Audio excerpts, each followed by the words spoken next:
Hello అండి. మనం blouse ఎంత బాగా కుట్టినా సరే సైడ్ ఫిట్టింగ్ అనేది కరెక్ట్‌గా లేకపోతే బ్లౌజ్ లుక్కే మారిపోతుందండి. కాబట్టి సైడ్ ఫిట్టింగ్ చేయడానికి ఎలా చేసుకోవాలి చాలా ఈజీగా అనేది వీడియోలో చూపిస్తాను. ఫస్ట్ అయితే మనము సమానంగా ఉండాలండి ఎడ్జెస్. సో, ఇక్కడ ఎక్స్ట్రా ఉన్న పీసెస్ అవి కట్ చేసేసుకోండి. తర్వాత మనకి ఇక్కడ 2 హ్యాండ్స్ జాయింట్స్ ఉంటాయి చూడండి చంక దగ్గర. అవి 2 కూడా ఒక చోట వచ్చేలా చూసుకోవాలి. తర్వాత క్రింద చూడండి మనకి ఏంటి అంటే మెయిన్ ఒకటే ఒకటి కొలతండి. ఫస్ట్ నేనేం చేస్తానంటే ఎడ్జెస్ అనేవి కుట్టేసుకుంటున్నాను. ఎందుకంటే కరెక్ట్‌గా ఉందనమాట. కరెక్ట్‌గా ఉండాలి. ఇక్కడ మీరు సెట్ చేసుకోవాలనమాట. ఇక్కడ చూడండి ఇక్కడ మనకి చంక దగ్గర అనమాట ఇది. అక్కడ అక్కడైతే పట్టుకోండి. అక్కడ కరెక్ట్‌గా ఉండాలి. తర్వాత మనకి ఆటోమేటిక్‌గా అంతా కరెక్ట్ అయిపోతుంది. ఒకవేళ మీకు ఎక్కువ తక్కువ వచ్చిందంటే అది కటింగ్‌లో ప్రాబ్లమ్ అనమాట. మీరు ఎక్కువ కట్ చేసేసి ఉండొచ్చు. ఇక్కడైతే నేను ఒక సైడ్ స్టిచ్ అయితే ఏస్తున్నానండి. ఈ విధంగా మనం ఫినిషింగ్ అనేది చాలా నీట్‌గా చేసుకోవచ్చనమాట. ఫస్ట్ అయితే ఇలా మనం ఒక సైడ్‌నైతే స్టిచ్ వేసేసుకుందాం. మనకి సైడ్ ఫిట్టింగ్ చేయడానికి చాలా మందికి ఎక్కడెక్కడ కొలతలు తీసుకోవాలనేది చాలా కన్‌ఫ్యూజన్ ఉంటుంది.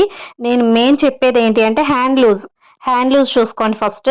అది మెయిన్ అనమాట. ఇక్కడ హ్యాండ్ లూజ్ వచ్చేసి నేను 6.5 పెడుతున్నాను. అంటే 6.5 ఇంచుల వరకు పెడుతున్నానండి. ఈ ఆది ప్రకారం. ఇక్కడ మనకి ఏదైతే వచ్చిందో దానికన్నా ఒక హాఫ్ ఇంచ్ ఎక్స్‌ట్రా ఉంటుందండి. అంటే మేబీ హాఫ్ ఇంచ్ లేదా 1 ఇంచ్ ఎక్స్‌ట్రా ఉంటుంది. అంటే ఇక్కడ మనం హ్యాండ్ లూజ్ వచ్చేసి 6.5 పెట్టుకున్నాం కదా! అలాగే చంక దగ్గరకొచ్చినప్పటికి 7.5, 8 వరకు పెట్టుకోవాలనమాట. అదొక బండ గుర్తులా అంతకన్నా ఎక్కువేమి ఉండదండి లూజ్ అనేది. సో, అక్కడ 7.5 వచ్చింది కాబట్టి ఇక్కడ 8 అలా పెట్టుకుంటున్నాను. 8 పెట్టాను చూడండి. అక్కడ ఫస్ట్ స్టార్టింగ్ మనం 6.5 అది క్రాస్‌గా ఈ చంక దగ్గరకొచ్చినప్పటికి 8 అవ్వాలనమాట ఆ లూజ్ అనేది. ఈ 2 పాయింట్స్ అనమాట. ఫస్ట్ అయితే ఇక్కడ రఫ్ లాగుతున్నానండి. రఫ్ లాగాక ఇలా మనం క్రాస్‌గా అక్కడ 6.5 పెట్టుకున్నది ఇక్కడికి వచ్చినప్పటికి 8 అవ్వాలి లూజ్ అనేది. ఆ తర్వాత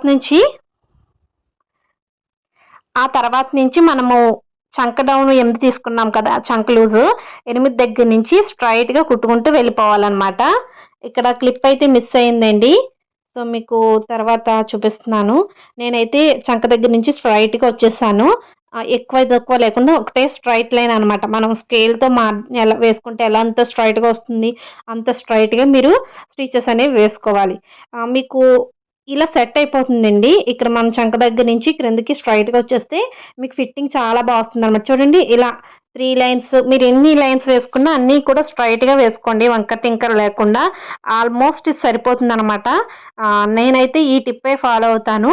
చంక డౌన్ నుంచి స్ట్రెయిట్‌గా దిగిపోతాననమాట.